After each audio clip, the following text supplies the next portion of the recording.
hoje para vocês um pouco do meu percurso nas mídias sociais virtuais, né? E por que que eu resolvi investir nessa área, o porquê, o que que me motivou, não só academicamente, mas também pessoalmente, mas também como cidadã do mundo, que penso que sou. Eu vou fazer um pouco dessa trajetória, trazer um pouco dessa trajetória para vocês e compartilhar um pouco do meu conhecimento com vocês. Então, eu queria, antes de mais nada, somente também dedicar essa palestra a uma pessoa que foi, para mim, talvez uma das mais importantes ou a mais importante. Eu não quero dizer isso porque tem minha mãe, que eu também amo, e outras pessoas que eu também amo. Mas ela foi minha avó, ela faleceu agora, né, segunda-feira, eu ainda estou em processo de luto, mas em homenagem a ela, eu também estou aqui para cumprir o meu dever, porque ela foi uma das pessoas que mais me incentivou a estudar e trabalhar. O trabalho para ela, ela dizia que o trabalho dignifica e enobrece a alma. Hoje cedo eu estava ouvindo uma gravação dela de uma poesia em que ela declama a importância do trabalho. Ela era uma mulher de muita fé e ela dizia que Deus já começou o seu legado trabalhando. Então, a criação do mundo exigiu muito trabalho. Então, nós também deveríamos nos inspirar no trabalho para alcançar bom ânimo, para ajudar outras pessoas, para alcançar a nossa independência financeira, para deixar um legado para futuras gerações. Então, eu presto essa homenagem hoje, essa nossa conversa de hoje, à minha querida Voquinha, né? A Dona França, a Mulher da Esperança, ou Francisca, que era realmente o seu nome. Então, eu amei demais essa mulher. Minha história de amor com ela foi uma história muito genuína. Ela me ensinou o que é o amor, ela me ensinou o que é o amar, e ela me ensinou também a ser amada. Como é que é se sentir amada? Eu fui extremamente amada por ela, como eu também a amei muito.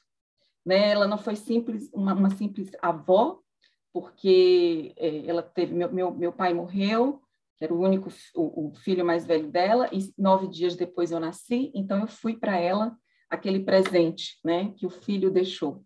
Então, só para vocês terem uma ideia. Mas eu não quero me delongar muito nessa história, porque a minha história com ela é longa, e, obviamente, a gente está aqui para falar das mídias sociais e da divulgação científica, mas deixo aqui registrado essa minha dedicação a ela hoje. Então, vamos começar sobre a questão do poder das conexões, né? Eu trouxe essa foto aqui para vocês, porque, para mim, ela é bem significativa. Como foi que começou o meu desejo de querer entender das mídias sociais? Eu que dizia que meu mundo era só de livros, que meu mundo e o mundo das minhas filhas deveria ser somente rodeado, né, de algo concreto. Nessa foto, eu estou aqui tentando levá-las a ter amor pela leitura. E eu percebia que, à medida que eu fazia isso, o negócio delas era ficar olhando para onde eu estava trabalhando, meu notebook. E elas, cada vez mais, ou meu celular, ou o tempo todo me chamando para as mídias digitais. Até que eu comecei a observar, assim, gente, eu não posso viver, então, só enfurnada, focada só nos livros. Eu tenho que abrir também para essas outras questões. Então, eu trouxe essa fala do Giardelli, que diz o seguinte: vivemos o poder das conexões, da aprendizagem coletiva, do compartilhamento social e de uma exposição sem precedentes de novas ideias e abordagens. E aí eu percebi que não só elas, mas a geração delas já era uma geração que só queria estar na frente de um notebook, de um celular. E aquilo me incomodou muito. Eu trouxe essa foto aqui desse bebê, porque elas têm outras fotos que eu tirei no notebook com elas, mas elas me proibiram de mostrar aqui para vocês, porque elas estavam só de fralda. E aí elas só me autorizaram aquela que eu mostrei para vocês agora, e essa aqui com a professora Rosinha Chubassi, né? Foi uma visita que elas fizeram na IASH, elas participaram de uma defesa de TCC de uma aluna minha, né? E aí a Rosinha aqui está mostrando para elas justamente, veja aqui essa cena, A Gabriela com o livro na mão e a Rosinha mostrando o celular. Ela estava muito mais encantada com o celular do que com o livro, né? Essa aqui também, elas duas, né, envolvidas essa tecnologia. E aí eu comecei a observar, a me interessar mais, e comecei a ver as YouTubers, e aquilo me angustiou muito, porque eu via muita bobagem, especialmente na área da psicologia. E eu comecei a criticar, mas isso é uma bobagem. E aí até que chegou um momento em que instalou assim para mim, veio um estalo, assim, um estalo, melhor falando, veio um estalo assim. Gente, ao invés de jogar pedra, eu vou fazer a diferença. Ao invés de eu ficar reclamando dessas pessoas, dizendo, às vezes eles não fazem nada, porque eles não... Eu vou começar a fazer a diferença. No meu passo de formiguinha, eu vou começar a mostrar um pouco da ciência para essas pessoas. Ou seja, ao invés de eu ficar criticando, eu vou fazer a minha parte. E aí eu comecei, né, criei primeiro o meu Facebook com muita resistência, depois fui criando o meu canal no YouTube, depois fui criando o Instagram, agora já estou no TikTok, né? Que as minhas filhas, por exemplo, gostam do TikTok, então eu tenho que também entrar, porque a geração gosta do TikTok, eu também preciso fazer o meu papel enquanto divulgadora científica ali também. Eu ainda estou muito pequenininha no TikTok, é algo que eu ainda não tive tempo de investir muito.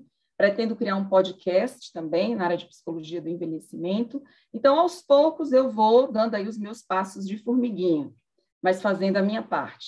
Eu percebi que as redes sociais na internet, elas indicam novas práticas de comunicação. Elas possibilitam maior interação e divulgação. Elas ampliam a visibilidade e alcance das pesquisas científicas. Elas disseminam conhecimentos para a comunidade específica e geral. E elas também exercem um poder para colaborar, mobilizar e transformar a sociedade. Então, quando eu me empoderei desse poder que as redes sociais tinham, eu comecei realmente a investir mais nessas áreas. E aí, hoje, eu trouxe aqui alguns dados para vocês, ó, com 4,6 bilhões de usuários ao redor do planeta, a quantidade superior à metade da população mundial, a internet vem cativando uma audiência anteriormente restrita a conteúdos vinculados em mídias tradicionais, como a TV, o rádio e as mídias impressas. Em 2019, os brasileiros permaneceram, em média, 3 horas e 34 minutos por dia conectados às redes sociais virtuais. 81% estavam ativos nas redes sociais e 130 milhões de brasileiros estavam no Facebook. E em uma rede social virtual, é possível que determinado grupo ou uma pessoa detentora de informação seja capaz de influenciar o comportamento social de outros indivíduos, atuando de forma semelhante às mídias tradicionais, gerando também um conhecimento socialmente produzido. A pandemia, eu acho que ela destacou ainda mais, né, essa importância da internet. Como destacou? E eu vou trazer um pouco até das minhas experiências pessoais, né, com relação ao meu papel enquanto divulgadora científica, né, enquanto pesquisadora. E também da importância da gente atentar para o fato do poder que realmente a internet tem. Eu não sei se vocês souberam, mas agora, no mês de outubro, essa publicação foi do UOL, do dia 13 de outubro, né? E recentemente, uma TikToker americana, ela é uma jovem escritora, ela publicou no TikTok dela um vídeo em que ela dizia que existiam alguns aplicativos, né, alguns, digamos assim, sites de pesquisa onde as pessoas eram recompensadas financeiramente. Porque, assim, eu não sei se vocês sabem, mas nos Estados Unidos, as pesquisas, quando as pessoas vão responder, elas recebem um dinheiro por isso, né? É tanto que, quando eu fui desenvolver a minha pesquisa de pós-doutorado, com o meu supervisor, que era americano, ele falou assim, então, como é que a gente vai pagar os brasileiros? Porque a pesquisa foi feita aqui no Brasil, mas todos os dados foram coletados pela plataforma da UCF, né, da University of Central Florida. Então, a plataforma que foi a Qualtrics, aqui na USP nós não tínhamos, ela gratuitamente, lá ele tinha. Então, eu combinei com ele de que ele iria usar a Qualtrics, mas os dados iam ser coletados aqui. E ele também já tinha me falado de um Mechanical Turk, que é uma outra plataforma onde eles também recompensam. E eu falei, aqui no Brasil não é recompensado. Ah, então, mas aqui é. Então, tudo bem. Então, as pessoas, quando respondem aqueles questionários, eles recebem uma recompensa financeira. E essa jovem, ela falou no TikTok dela, você veja que deixa eu ver aqui, eu até tinha em 56 segundos, né? Um vídeo de 56 segundos foram suficientes para arruinar cerca de 4.600 estudos científicos que tiveram que descartar semanas de dados coletados. O vídeo dela já acumulou mais de 4,2 milhões de visualizações. O que foi que acontecia? Na hora que ela postou, os jovens que estavam assistindo foram para essas plataformas.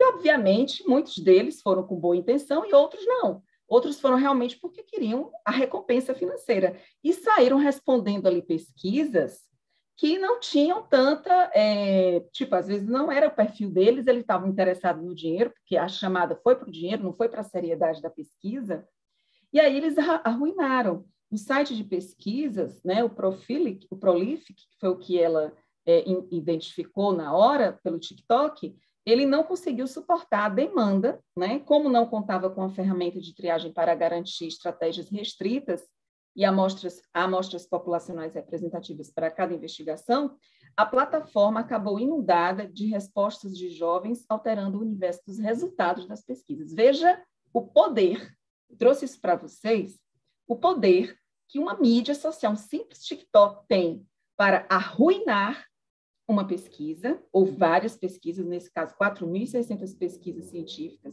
tiveram que ser, né, reavaliadas, ou o contrário. Olha o poder que essa mídia tem para a gente divulgar o envelhecimento, divulgar a gerontologia, divulgar a psicogerontologia, ou divulgar qualquer outra área da ciência.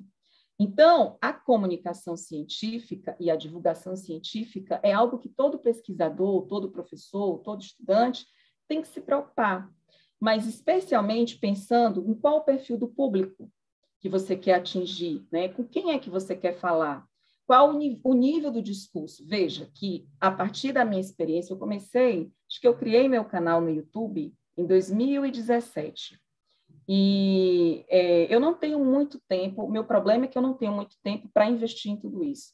A Malu está aí de prova, nós somos regime de dedicação exclusiva na USP, nós temos um trabalho imenso, né, na área de ensino, pesquisa e extensão. Esse meu movimento nas mídias sociais, muitas vezes eu deixo de fazer, às vezes um sábado, onde eu consigo fazer a gestão do meu tempo, e estou ali, às vezes minhas filhas também me ajudam. Então, a gente vê que, nesse processo, a natureza dos canais, os ambientes utilizados na veiculação da informação científica é fundamental, né? E a gente também precisa se preocupar com a intenção explícita de cada processo em particular. Uma coisa que eu acho interessante, quando eu comecei a fazer o meu movimento de falar sobre a gerontologia, sobre a psicogerontologia, eu recebi, inclusive, fui chamada de professora blogueirinha, né? Aquela é a professora blogueirinha. Eu não me importo. O que eu me importo é com a qualidade do conteúdo que eu estou dando e quantas pessoas eu já atingi com os meus vídeos, muito mais do que os próprios livros que eu já publiquei. Porque o que acontece? Os artigos científicos, nem todo mundo tem acesso a eles. Os livros, nem todo mundo tem condição de ter acesso também. As mídias, elas estão aí gratuitamente, a gente consegue passar um conteúdo de qualidade. Eu já tive, por exemplo, pasmem vocês, uma aluna, né, praticamente assim, uma aluna da gerontologia, que eu perguntei assim para ela, o que te fez trazer, o que te trouxe, né? Eu perguntei no primeiro dia de aula, o que trouxe vocês ao curso de gerontologia? Para minha surpresa, uma aluna falou assim para mim, professora, eu me apaixonei pelo curso no dia que eu vi o seu vídeo sobre relacionamento de família, Alzheimer. Eu falei, você viu meu vídeo? Vi. Eu estava com problema com meu avô estava doente, eu fui lá no YouTube, procurei, encontrei o seu vídeo, e aí me interessei pelo curso, e estou eu aqui. Gente, existe coisa mais, assim, olha que riqueza, que poder tem isso aí. Não só isso, mas, por exemplo, agora eu vejo, por exemplo, durante a pandemia, eu encontrei pessoas de vários lugares do Brasil mandavam mensagens para mim pelo Instagram ou até mesmo pelo Facebook, né? Me pedindo orientações, como é que professora me ajuda com isso aqui, eu estou com um problema assim, me ajuda com isso. Então, assim, eu comecei até me sentir muito mais, por vezes, feliz, né, com as mídias do que na própria sala de aula, onde, agora eu vou explicar por quê. Porque quem faz o curso de gerontologia, às vezes não está interessado nos aspectos psicológicos do envelhecimento. Às vezes está mais interessado nos aspectos biológicos. Então, faz a minha disciplina por obrigação, porque tem que fazer, e também porque, obviamente, faz parte, né, do aprendizado, mas nem todos os alunos estão interessados. Diferente quando eu comecei a criar o Instagram e quando eu comecei a criar o YouTube, eu percebi que quem estava ali era realmente quem estava interessado em saber sobre a psicologia do envelhecimento. É diferente, o público ele é diferente porque você precisa, acima de tudo, encontrar a sua persona, né? Ou seja, o seu público-alvo. Eu comecei a observar que as pessoas que estavam ali queriam realmente estudar família, envelhecimento, demência, tudo que eu trabalhava. Então, você se sente até, poxa, eu estou realmente dando o meu conteúdo para quem se interessa por ele.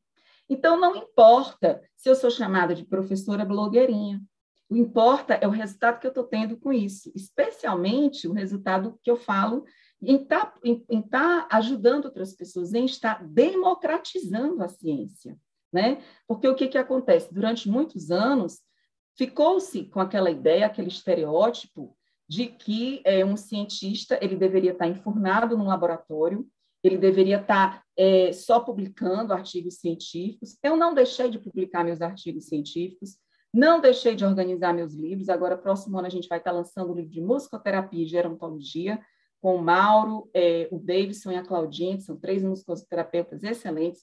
Não deixei de dar minhas aulas, não deixei de orientar os meus alunos. Tudo bem que eu posso ter alguma coisa eu deixei de fazer para poder me dedicar a alguma coisa eu tive que sacrificar, né? Mas o resultado que eu tenho tido com isso, em termos de divulgação da gerontologia e de democratização com a ciência, recompensa. E aí a gente percebe que o papel da divulgação científica ela é muito importante na internet, especialmente, até para desmistificar esses mitos e estereótipos, não só sobre o envelhecimento, mas também sobre o próprio cientista, que seria aquela pessoa que estava sempre ali voltado, né? É como se o cientista não tivesse vida pessoal, é como se o cientista não tivesse uma vida familiar, é como se o cientista também não fosse ser humano. Ele tinha que só trabalhar, ele tinha que só publicar. Então, pairam ainda muitas dúvidas e fantasias sobre o modo como as informações científicas são produzidas. Uma das mais comuns é a de que o cientista é um ser quase sobrenatural, enterrado em seu laboratório ou imerso em uma pesquisa. Pouco interesse possui pelos prazeres comuns, como ir ao cinema, conviver em família, praticar esportes, fazer compras. Então, o que acontece? Eu comecei em 2015, as meninas estavam com 4 anos, iam fazer 5 anos, eu fui para um congresso da Sociedade Americana de Gerontologia nos Estados Unidos. E lá eu percebi o quanto eles já estavam investindo nas mídias sociais, o quanto eles já tinham Facebook. Veja que é a nossa grande sociedade. Na gerontologia não tem outra sociedade maior como essa. Eu sou fã deles, eu participo dos encontros que sempre tem. E aí eu comecei a observar realmente esse movimento, não só pessoal, mas de instituições como a própria GSA, né? E aí a divulgação científica, ela também visa, né, democratizar o acesso às pesquisas descobertas na ciência. A gente observa também o nosso papel de sair desse lugar de só publicar em livros impressos, mas também de democratizar. Um dos grandes ganhos que eu tive em 2017, com a minha pesquisa de pós-doutorado, foi divulgar. Eu fiquei boba que em um dia eu divulguei a minha pesquisa num vídeo curto e mais de 8.000 pessoas assistiram aquele vídeo e eu consegui uma amostra de mais de 1.200 sujeitos para a minha pesquisa. E aí eu criei, na época, como uma recompensa para quem respondesse o meu questionário, né, uma recompensa, um gift, né, um presente, eu criei um YouTube, né, um canal no YouTube, junto com meus colegas e meu supervisor de pós-doc, sobre Alzheimer, né, para a gente divulgar aí pesquisas sobre Alzheimer. Então, foi um feedback muito interessante. Em seguida, criei o Instagram, né, onde eu posso também trabalhar com a questão do idadismo, né, publicando aí informações sobre desmistificando a velhice, mostrando a heterogeneidade dela. Criei recentemente um outro sobre Alzheimer, Ciência e Família, porque eu percebi que é muito importante que a gente escolha a nossa persona. Então, a persona é o nosso público-alvo, né? Então, assim, eu percebi que muita gente me procurava para falar sobre Alzheimer, mas tem gente que me seguia, né, que me acompanhava, eu prefiro dizer acompanhar, no Psideus e Vânia Falcão, que não estava tão interessado nisso, mas estava interessado, por exemplo, nas minhas pesquisas sobre relacionamentos conjugais, sobre relacionamentos familiares. Então, eu resolvi criar um específico, porque nesse Alzheimer, Ciência e Família, eu só falo sobre Alzheimer, Ciência e Família. E no Psideus e Vânia Falcão, eu falo sobre tudo que está relacionado à psicologia do envelhecimento, ou à psicogerontologia, que é uma grande paixão. Aqui eu consigo falar mais abertamente sobre a psicogerontologia.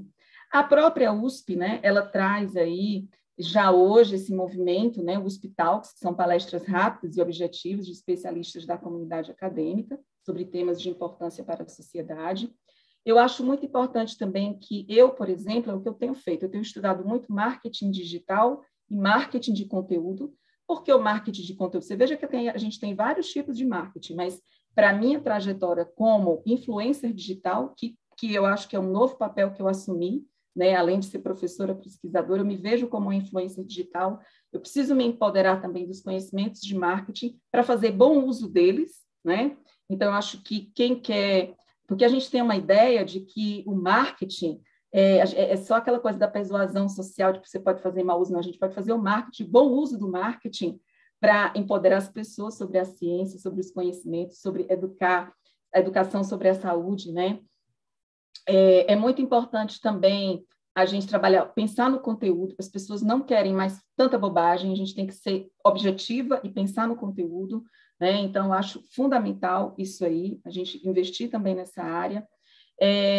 Eu trouxe para vocês rapidamente uma pesquisa que foi feita por Barata e colaboradores, né? Com 411 acadêmicos de duas universidades brasileiras, a Unicamp e a UFAL, onde tínhamos aí pesquisadores homens e mulheres, e eles traziam aí como é que eles estavam usando as mídias para criar conexões acadêmicas, compartilhar e discutir pesquisas e comunicar com o público. Parte deles utiliza o WhatsApp, o ResearchGate, o Facebook, o Google, de uma maneira geral, o YouTube, o Academia Edu e o LinkedIn e o Medium. Esses são os que eu achei interessante. E as três principais razões que esses pesquisadores, né, utilizam as redes sociais, primeiro, é compartilhar conteúdos acadêmicos, segundo, atualização de notícias em geral, notícias científicas, e terceiro, fazer divulgação da minha pesquisa, ou grupo de área para o público em geral, que foi a resposta de alguns deles, né? Aqui eu trouxe para vocês uma dissertação de mestrado que foi defendida em maio deste ano por David Airola dos Santos, no Núcleo de Estudos de Divulgação Científica do Museu da Vida da Fiocruz. Eu achei super interessante, se vocês depois tiverem acesso a essa dissertação. A dissertação dele é Fala, Galera, quem são e o que pensam os divulgadores científicos brasileiros no YouTube? Achei super legal, porque ele traz todo esse movimento dos cientistas, né? Ele até traz aqui, eu trouxe essa tabelinha que está lá na dissertação deles, depois vocês vão lá no Google e procurem a dissertação, que vale a pena ser lida. Ele diz aqui os dados sobre os participantes da etapa qualitativa e seus canais, né? Então, aqui ele elencou os participantes, né, os pesquisadores, em que, por exemplo, o Manual do Mundo, o canal do Slow, né, o canal do Pirula, que foram os primeiros professores que começaram aí a divulgar, trazer ciência, né, para as pessoas. E isso estimula não só os adultos, jovens, idosos, mas também as crianças, né? Tem muitas crianças que hoje, as minhas filhas mesmo, quando elas querem fazer alguma pesquisa, eu já sei quais são os professores que, para a idade delas, vão ajudá-las, né, a entender mais a ciência. Então, gente, eu queria agradecer, acho que a gente tem mais 5 minutinhos, mas eu realmente queria agradecer, eu coloquei aqui vou deixar esses 5 minutinhos para as perguntas, eu acho que fica melhor. Eu coloquei aqui o Chapolin Colorado, né? Quando eu era criança eu gostava de assistir, e ele dizia, sigam-me os bons, né? Então, é isso que eu quero. Eu quero que as pessoas que realmente estejam interessadas em fazer ciência, em aprender um conteúdo de qualidade relacionado à gerontologia, eu me esforço para trazer o meu melhor. Nem sempre, como ser humano, também tenho minhas falhas, né? Às vezes eu posso fraquejar em algum momento, mas eu estou sempre trazendo conteúdo que eu considero de qualidade para empoderar os meus alunos, para empoderar os meus colegas, para compartilhar. Estou sempre aprendendo também. É um mundo que, para mim, não tem mais volta. Eu me lembro que uma vez conversando com 2 estudantes da gerontologia, eu dizia assim para eles: ai, pessoal, Deus me livre de rede social, vou perder muito tempo. Eu tinha a ideia de que era perder muito tempo. Vou perder muito tempo, não vai agregar em nada, só tem bobagem, só tem bobeira. E eles olharam assim para mim, eu nunca vou esquecer, sorriram assim: professora, no dia que você for picada, você vai ver, você vai entender que não tem mais volta. E realmente, hoje eu vejo que não tem mais volta. Eu não consigo, por exemplo, fazer aquelas dancinhas. Eu acho que cada um tem sua personalidade também, né? Eu acho que a gente precisa, acima de tudo, conquistar a nossa autoridade, porque nesse meu percurso, eu vi muitas pessoas falando bobagens em relação à gerontologia, à velhice, à psicologia, né? Que é a minha área de origem. E aí eu falei, então, eu vou fazer essa diferença e também quero que outras pessoas façam, porque não há competitividade, eu acho, nesse campo. Eu acho que o que existe é pessoas que muitas vezes falam do mesmo conteúdo, mas de maneira diferente. Então, tem gente que vai se identificar mais comigo, tem gente que vai se identificar mais com outra pessoa e com outra pessoa. Então, assim vai. Então, juntos, eu acredito que somos muito mais fortes e que a gente consegue, sim, fazer a diferença na vida de muitas pessoas através das mídias sociais. Eu ainda sou um bebezinho, me vejo como uma bebê, né? Tenho muito a crescer, vou apostar nisso, vou investir nisso, estou investindo nisso, né? Mas é apenas um começo que eu gostaria de compartilhar com vocês. Então, muito obrigada. Sigam-me os bons, tá? Tá lá o meu canal no YouTube, tá lá Psi Deusivânia Falcão no Instagram, Alzheimer Ciência e Família. E é isso, gente. Muito obrigada pela atenção de vocês. Aqui são as referências e estou aqui disposta a responder as perguntas que surgirem. Muito obrigada. Professora Deusivânia, minha colega querida, eu lembro muito bem quando você começou a falar sobre gravar vídeos. E eu entendo quando você diz a dificuldade que é colocar dentro do tempo que nós temos, que já é restrito, tempo e energia, né? Eu diria que, às vezes, tempo a gente consegue organizar. A questão é ter energia suficiente para continuar publicando e disseminando ideias que possam provocar reflexões e possam trazer novas posturas. Nós temos aqui uma série de elogios à sua fala, né? O Vitor Menezes, que trabalho maravilhoso, Deusivânia, parabéns, me identifiquei muito com a sua fala e defendo igualmente a necessidade de nós, acadêmicos, ocuparmos espaços de divulgação como o YouTube e outras redes sociais. A Nelita Correia, conheço e sigo sua página no Instagram, acho ótima, parabéns. A Gabi, nossa querida Gabi Cipó, bom te ouvir, professora Deusivânia. A Mariana, a nossa orientanda, Mariana Alves Nascimento, lembro quando você começou essa empreitada nas redes e fico feliz que tenha persistido. Você é uma pesquisadora excepcional, Deus. E a Juliana Carvalho, parabéns, professora, foi incrível. E temos aqui algumas questões, né? A primeira pergunta da Giovana. Professora Deusivânia, como você consegue aliar o seu trabalho na universidade com as mídias sociais? Às vezes, uma grande dificuldade é o tempo. Quais dicas você nos oferece? Então, acho que primeiro é a questão da gestão do tempo, né? Os vídeos, eu não estou... Assim, o que acontece é que eu estou agora me dedicando mais ao Instagram. Tem horas que eu consigo me dedicar mais ao YouTube, e o YouTube está um pouco de lado agora. Eu não consigo, como estou falando, eu não consigo fazer tudo porque eu tenho todos esses trabalhos, mas as gravações dos vídeos eu faço sozinha. Eu sou make, eu tenho toda a parte de make, eu me maqueio. Primeiro é a questão da maquiagem, você tem que trabalhar a sua persona, né? é muito importante também que a gente zele pela nossa aparência, né?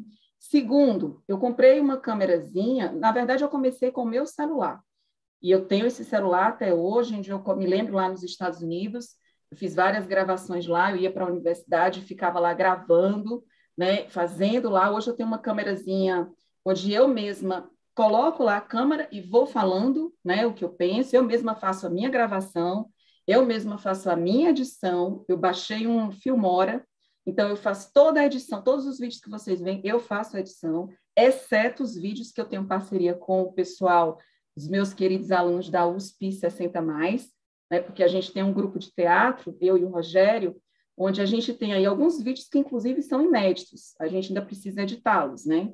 Onde a gente fazia, mesmo antes desse movimento do idadismo, isso antes também da pandemia, a gente tem alguns vídeos sobre combate ao idadismo. Então, esses vídeos em parceria com os vídeos que tem em parceria com o pessoal da USP 60+, quem faz a edição é o Rogério. Os demais, quem faz sou eu, porque também é muito caro pagar a edição.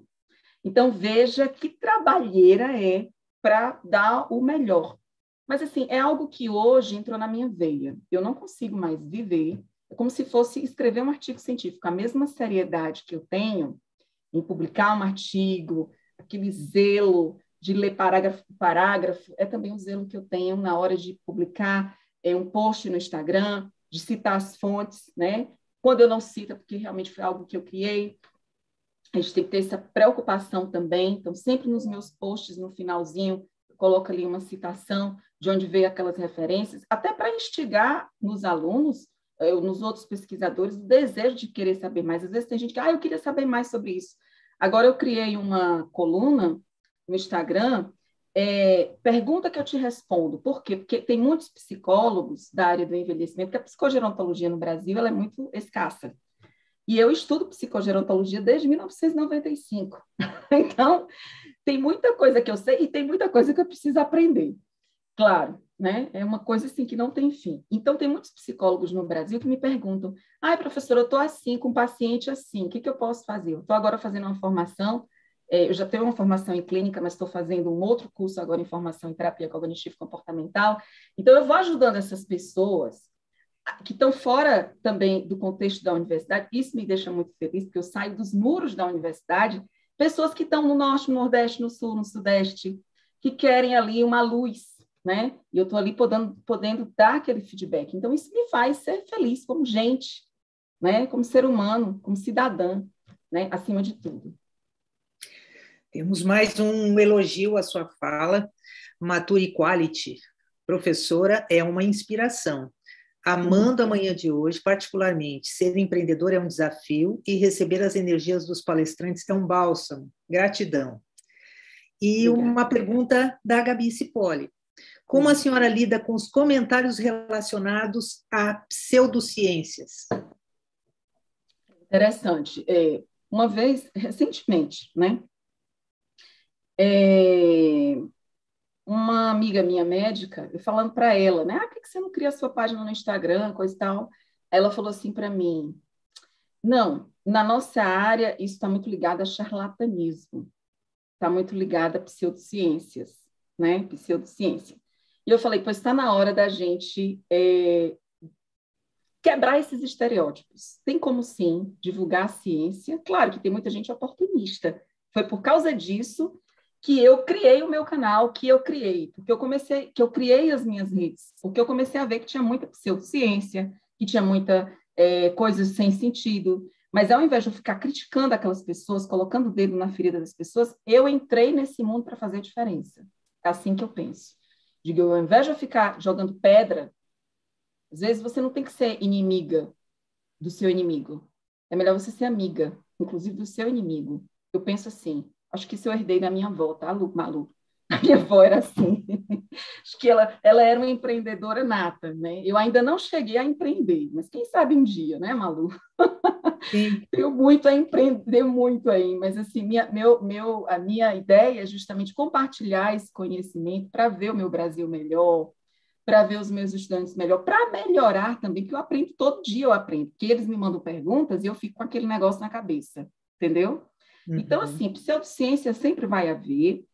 eu tento quebrar aí, trazer justamente a ciência, mostrar, e também eu acho que nas próprias redes sociais a gente não pode também, até uma dica que eu dou, e aí é uma dica de marketing também, que eu tenho estudado, marketing digital, a gente também não pode ficar falando só de ciência, de vez em quando eu trago alguma coisa da minha vida pessoal, porque as pessoas também precisam se identificar comigo.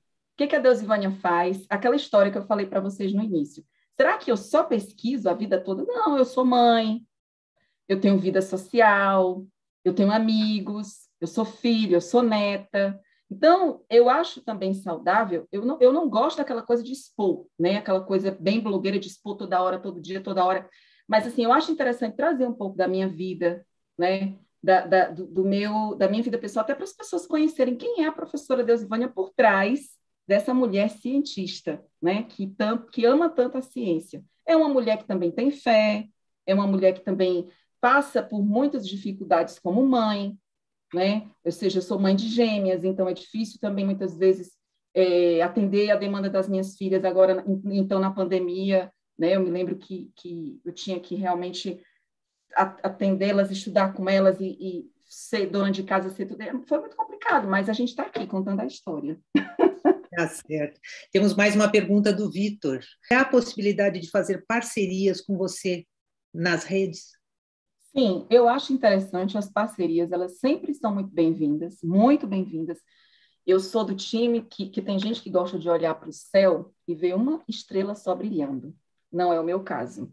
Eu gosto de olhar para o céu e ver milhares de estrelas brilhando. Então, eu estou sempre aberta às parcerias, até porque essas parcerias é aquilo que eu estava falando. Às vezes a pessoa não se identifica muito comigo em algum aspecto e se identifica com outro que faz parte do meu time, né? Então, eu sou muito aberta a parcerias. Temos mais um comentário, Thaís Viana.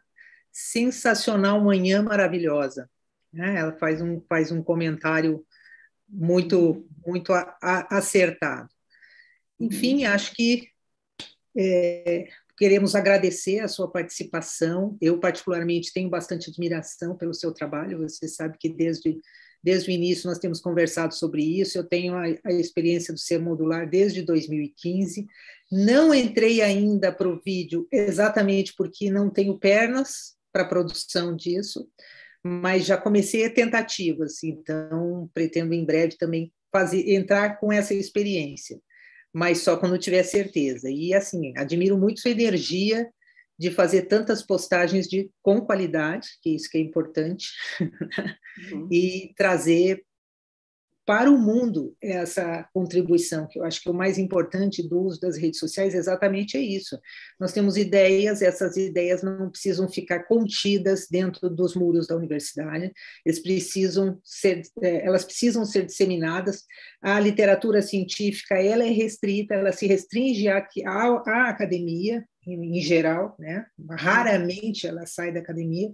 Então, é um meio realmente de provocar, desafiar as reflexões para que as pessoas enriqueçam suas próprias vidas. Muito obrigada, Deusi. Tá, obrigada também. E assim, a gente não pode parar no tempo, né, Malu? Como eu falei, eu aprendi a amar as mídias sociais com as minhas bebês, né?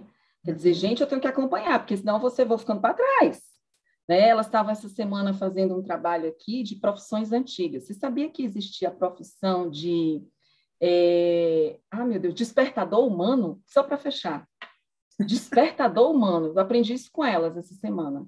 Pois acredite que quando veio a Revolução Industrial, as pessoas tinham que acordar cedo para o trabalho e não existia ali despertadores, relógio. Então, existiam pessoas que com a varinha de bambu ou com apitos ficavam despertando. Por exemplo, se você tivesse que acordar às 6 horas da manhã, uma pessoa ia estar lá na sua janela batendo com a sua Malu, acordou, acorda. Era um despertador humano. Imagine se a gente tivesse parado no tempo. Olha aí quanta tecnologia. Assim também eu penso na forma de divulgar a ciência. A gente não pode parar só com livro. O livro é maravilhoso, artigo científico é maravilhoso, mas é importante também a gente se abrir a essas possibilidades, né?